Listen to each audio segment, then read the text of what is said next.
υπόσχεση να έρθει σαν πρωθυπουργός. Θα έρθουμε οπωσδήποτε. Να είστε καλά.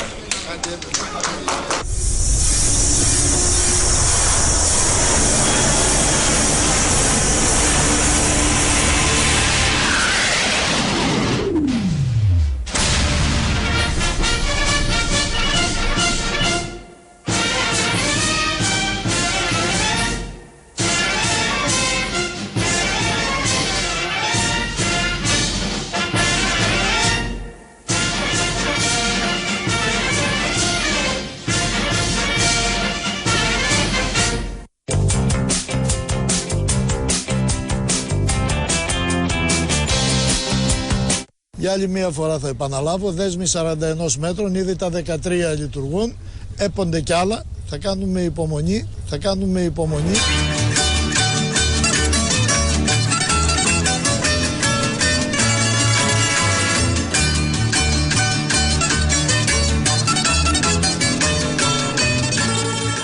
Εμείς κάναμε το μισό δρόμο, κάντε κι εσείς τον υπόλοιπο, για να βρεθούμε στη μέση.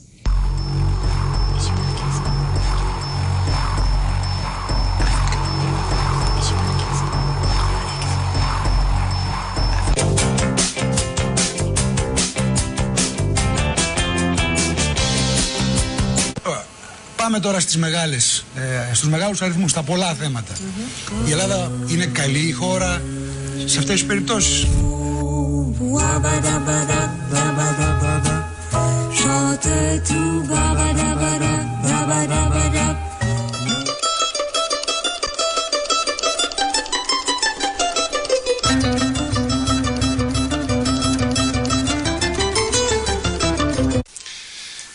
Εξακολουθούμε και έχουμε ως στόχο η χώρα μας κάποια στιγμή να έχει σημαντική θέση στον παγκόσμιο τουριστικό χάρτη. Και φυσικά εξακολουθούμε να έχουμε στόχο να μετατρέψουμε τη χώρα μας σε μόδα. Πού θα έψαχνες εσύ? Πού θα έψαχνες για καινούριες εικόνες και χρώματα? Χρώματα. Πόσο μακριά? Πόσο μακριά θα αναζητούσες τη μαγεία? Αλήθεια. Αλήθεια. Έχεις πάει η Ελλάδα. Δίπλα σου, γύρω σου. Αυτή την άνοιξη ανακάλυψε μια νέα συναρπαστική χώρα. Γίνε ταξιδευτής στο τόπο σου.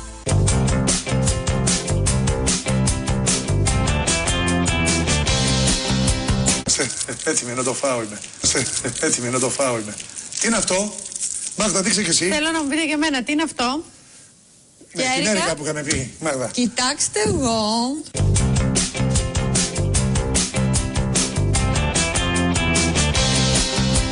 Είναι ένας άνθρωπος στην Κρήτη, ο οποίος βλέπει ότι τα ρούχα τα οποία αγοράζει, μετά από 2 μέρες, τα φοράει ένας άλλος.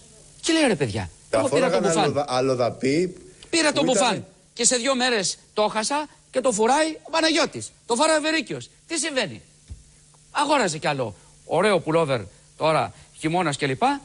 Το βλέπε, βρε, πού το πήρες? Το αγόρασα. Βάζει ένα σημάδι ο άνθρωπος με μια κλωστή. Ο Αλβανός που το είχε αρπάξει δεν την είχε δει την κλωστή.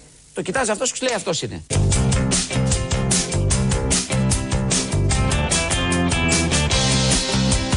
Και αυτά τα φορούσε παράλληλα?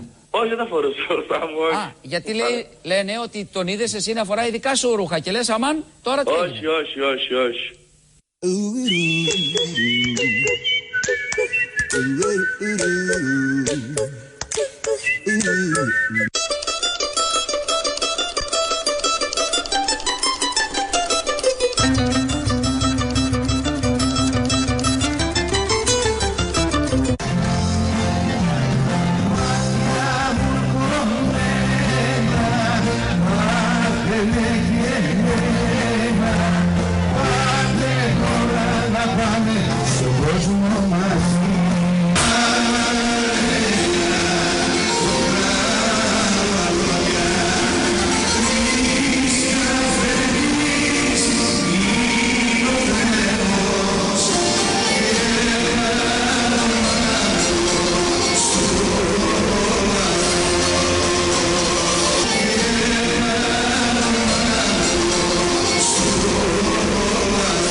Η Κοντολίζα με την κυρία με το ρεμπούμπλικο. Τι θυμάστε την κυρία αυτή με το ρεμπούμπλικο που έριχνε τις βόμβες τη Μεγάλη Εβδομάδα στην Ιουγκοσλαβία και έλεγε ότι ήτανε τι ψυχή θα παραδώσεις. Θα έλεγα τη λέξη, αλλά δεν μπορεί.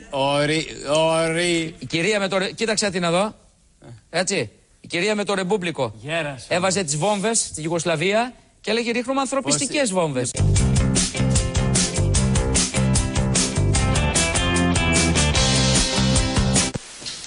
Όπως ξέρετε, εμείς πρέπει να κάνουμε όσο το δυνατόν καλύτερα τη δουλειά μας και η δουλειά μας ασφαλώς είναι να εγκαταλείπουμε πολλές φορές την βολή των υπουργικών γραφείων και την βολή και την ασφάλεια του οικογενειακού μας περιβάλλοντος και να δουλεύουμε κατάπαυστα κάνοντας κάτι που ενδεχομένως κάποιοι άλλοι να το θεωρούν παρέργο, αλλά για μας είναι εξαιρετικά σημαντικό, να κάνουμε τον πλασιέ.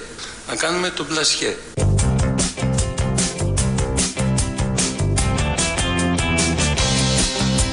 Ο σύζυγος, συγγνώμη, αν ο σύζυγος είναι ιδιότροπος, τότε χαλάει όλα. Όχι μόνο είναι ιδιότροπος, αλλά και απέραντη ευτυχία.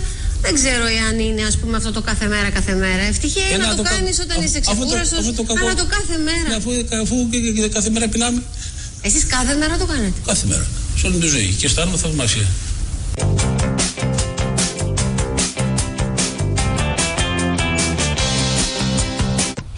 Έχουν αλλάξει πολλά από την εποχή που το κράτος ήταν αστυνομικό.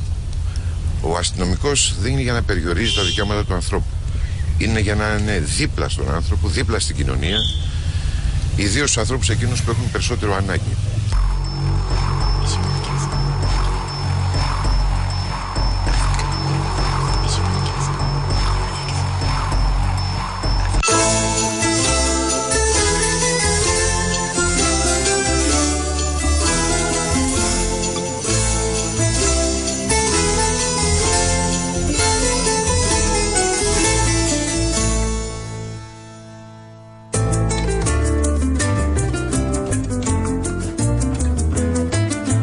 Καλείται να αντιμετωπίσει ένα μεγάλο υποθέσεων κατά μήνα με σοβαρά και δυσχερή στην ερμηνεία του νομικά ζητήματα και βοήθησε όχι μόνο τους δικαστές ώστε να δοθεί λύση στο πρόβλημα του πολίτη που αναγκάζεται το τελευταίο να ζητάει καταφύγιο στη δικαιοσύνη. Στους στρεψόδικους διαδίκους, αν εσείς ως κυβέρνηση καταργείτε κάθε έννοια νομιμότητας στους διορισμούς των πολιτών στο δημόσιο, φταίνε οι πολίτες για τη δική σας ασυδοσία. Ευχαριστώ, κυρία Πρόεδρε.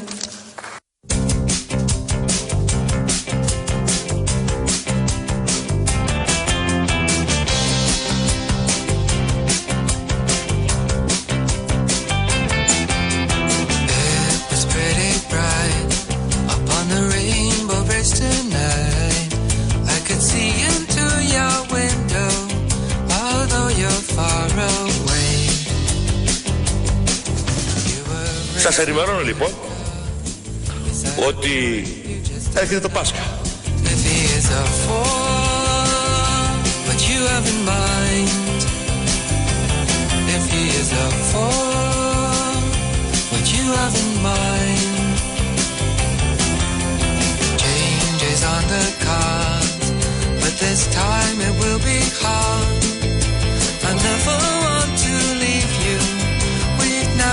Had a fight.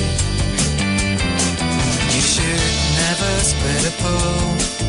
You should never split at all. I wish I had to, as I could follow. I write the ending without any sorrow.